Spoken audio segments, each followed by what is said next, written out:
saya akan memberikan informasi tentang kepesantrenan, yang mana ini adalah titipan daripada guru-guru kita, hasil musyawarah daripada guru-guru kita. Semua yang ada di sini keluarga besar Pondok Pesantren Nurul Huda, baik itu yang punya asrama ataupun yang tidak punya asrama, mereka adalah guru-guru kita. Jangan sampai kau menafikan semua keluarga besar Pondok Pesantren, Nyai Fulan ini nggak punya asrama, mereka berarti bukan guru kita. Lah, semuanya guru kita. Paham? Langsung saja. Untuk yang pertama, informasi masalah daftar ulang. Ini baru kali ini ada penekanan yang luar biasa ya dari kepesantrenan untuk menekan santri agar bayar daftar ulang. Yang punya tunggakan, bayar tunggakan. Kenapa? Karena tahun kemarin tidak ada penekanan dan kebiasaan yang sudah tidak bayar merasa aman-aman saja, akhirnya mempunyai kebiasaan yang buruk, yaitu tidak bayar. Maka dari itu saya himbau sekarang ya, mumpung saya sedang kiam dibebani amanah oleh para asatid, para guru, para kiai, saya akan siap untuk mensukseskan pendaftaran ulang. Maka dari itu hasil musyawarah daftar ulang ditutup secara offline. Itu kemarin tanggal 16 hari Sabtu. Hari Ahad ya. Hari Ahad. Hari Ahad itu sudah ditutup. Kantor PS2B sudah tutup. Tapi karena banyak santri yang belum daftar ulang, terutama santri lama, ya, yang santri baru dengerin aja ya, terutama santri lama. Maka dari itu kami memberikan jalan, wadah untuk pendaftaran ulang dibuka lagi, mulai dari hari Senin kemarin sampai hari Sabtu tanggal 22 Juli. Maka dari itu kalau sampai hari Sabtu tidak ada konfirmasi pembayaran, maka terpaksa akan ada sanksi yang harus diberikan. Kalau yang tidak punya, yang tidak mampu, yang penting konfirmasi, datang ke sana. Mohon maaf, kami dari keluarga yang tidak mampu. Gak apa-apa, kamu yang ngomong, nggak ada bapak, nggak harus nelpon. Pak, ini bapak yang ngomong ya ke panitia, kalian yang ngomong. Kasihan bapaknya, barangkali lagi sibuk suruh ke sini, maka kalian yang ngomong mewakili keluarga. Mohon maaf panitia, Ustazah Nida, Ustazah Alfi, saya dari keluarga yang kurang mampu, mungkin saya akan bayarnya nyicil. Kalau ada bahasa seperti itu aman, tidak akan ada sanksi. Paham? Dan ingat, bahayanya hutang adalah sampai akhirat. Ya, bahkan Nabi tidak atau enggan untuk menyolatkan mayit yang punya hutang. Paham di sini? Maka dari itu, apa sanksinya? Dengarkan. Yang pertama, yang ngobrol berdiri. Mana yang ngobrol? Jangan ngobrol, supaya nggak konslet, otaknya nggak konslet. Ya, dengarkan walaupun santri lama, santri baru. Yang pertama, sanksinya bagi santri lama yang tidak terkonfirmasi pembayarannya, maka satu, dipanggil, ditabayuni kenapa tidak bayar. Yang kedua, diberikan SP1, surat peringatan.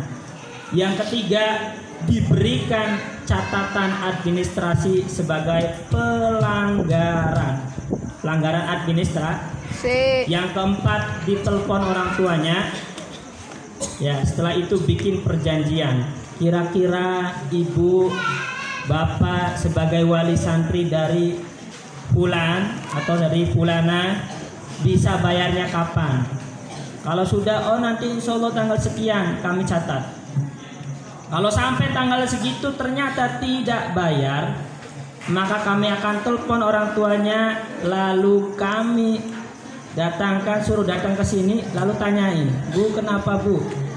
Supaya prosedurnya fatabayyanu, bukan fataghaibatu, tapi tabayun. Kenapa Pak? Oh anaknya kayak ini. Oh begini. Kasih kebijakan. Tapi kalau ternyata orang tuanya udah dikasih tapi nggak tahu kok anaknya belum bayar, berarti yang bermasalah adalah anaknya. Bisa saja dibeli untuk skincare, habis buat skincare. Yang cowok habis buat warnet atau rokok, bukannya bayar daftar ulang malah buat asik-asik. Paham?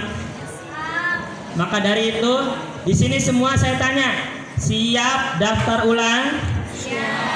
Siap patuhi peraturan pesantren? Yakin? Siap berusaha?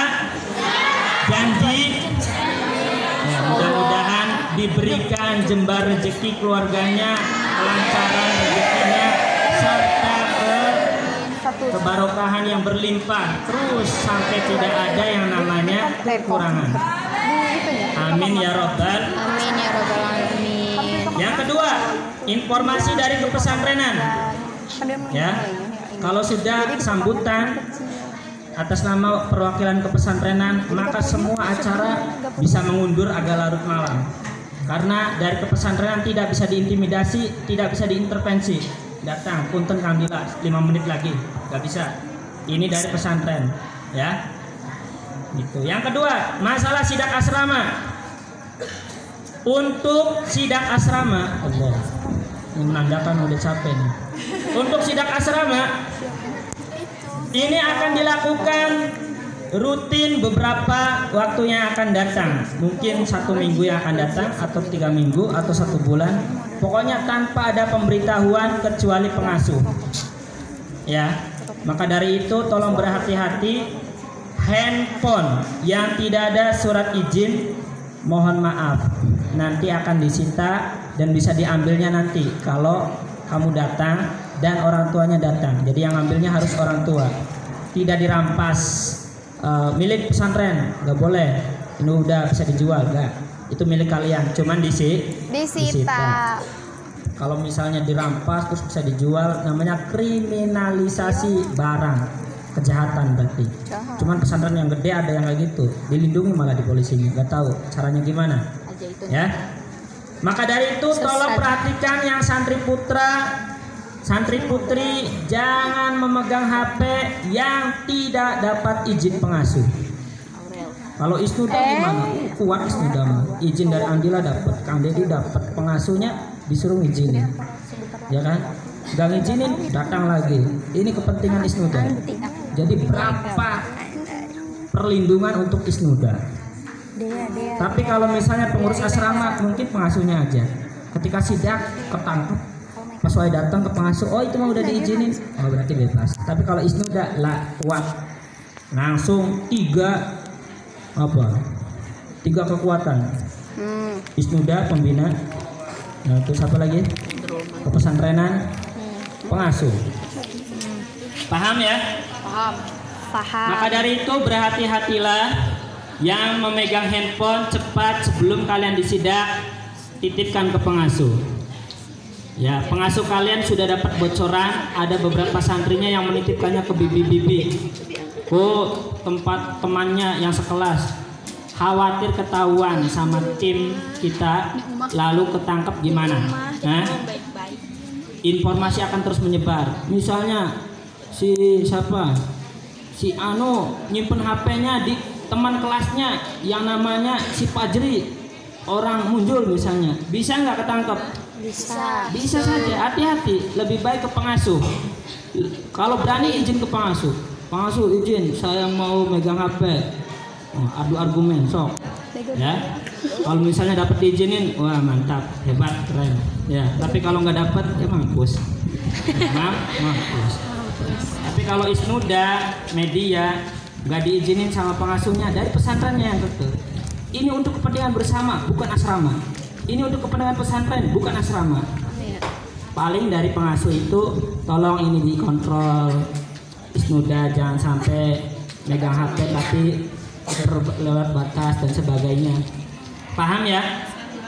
Rokok, vape, gelang, cincin kauka yang kayak gini nggak boleh.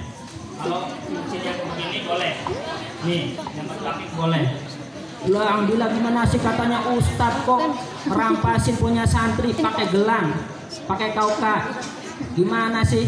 Sini. Kiai ngerokok boleh nggak? Boleh. Santri ngerokok? Nggak boleh. Ya udah, pakai gelang secara syariat yang bentuknya bukan emas, ya, dan bukan tipe cewek, boleh nggak? Apa itu? Nggak boleh, ada dalilnya di dalam itu. Apa harus jelasin? Semuanya ada. Guru kita Al Habib Rifki Al Idrus pakai. Guru kita Habib Abdullah Bil Faqih Malang di sini kalau pakai